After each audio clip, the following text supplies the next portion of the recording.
Unit 2, problem post number 5, Inequalities. This video's guest of honor will be a direwolf.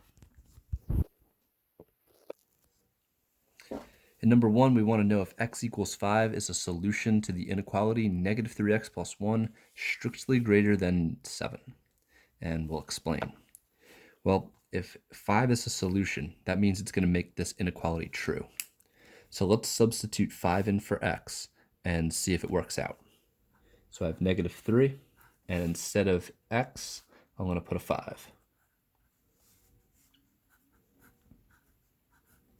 From here, I just need to combine the like terms. Negative 3 times 5 is negative 15. And negative 15 and 1 makes negative 14. So this says negative 14 is greater than 7. That is not true. That is absurd. So since this didn't work out, negative 14 isn't actually greater than 7, that means 5 is not a solution. So we'll say 5 is not a solution, since it did not make the inequality true.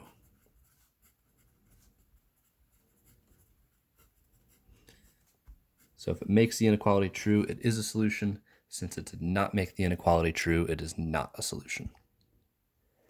For number 2, we're going to graph the solution set to x strictly less than 9, and we're going to explain what we did while graphing, with the direction of the shading and the circle.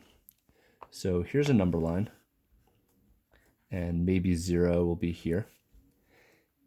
The number that I'm referencing here, 9, is going to be to the right of 0. So here's 9. And since I don't have a line underneath, I'm not equal to 9, I'm going to use an open circle. If it takes more ink to draw the line underneath, it takes more ink to color in the circle. So less ink to not have to draw the line, less ink to not have to color in the circle.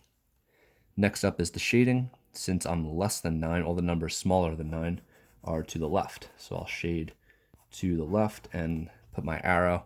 Anything to the left of 9 on the number line will be less than 9. Okay, so I'll just note what I've done here. Open circle. Since strictly less than,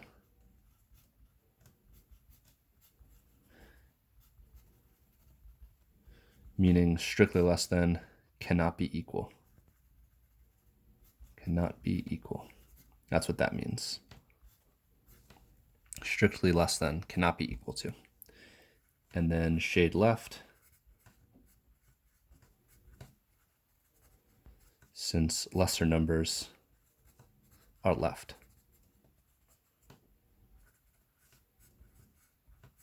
So if we want numbers less than a value, we go to the left. All right, so let's apply what we did in number 2 while we solve and graph each of these 3. So first one up, we have 3x minus 15 less than 45. We're just going to apply our properties of equality, but we just need to keep in mind that if we happen to divide by a negative, the properties of inequalities tell us we need to reverse the direction of the inequality symbol. So I'm going to do the same thing I would to isolate my value for x. If I see I'm subtracting by 15, I'm going to do the opposite, which is add 15. So I'll have 3x is less than 60.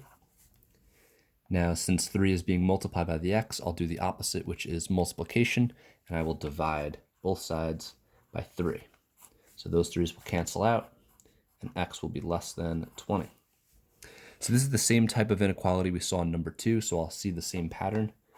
Given a number line, if 0 is here, 20 will be to the right of 0. I will have an open circle since I do not have the option of being equal to. And since I'm less than 20, I will go to the left.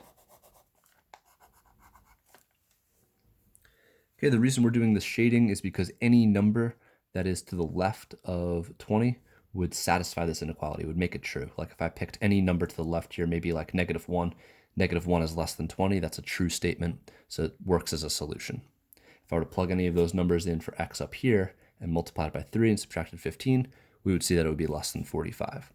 So we're shading in any number that would satisfy this inequality, make that inequality true. For part B, especially when it comes to inequalities, I really like to have my variables on the left. So when I notice I have variables on both sides, I'm going to remove my variable terms from the right. 2p minus 4p will give me negative 2p. And I'll just be left with my 14 over on the right.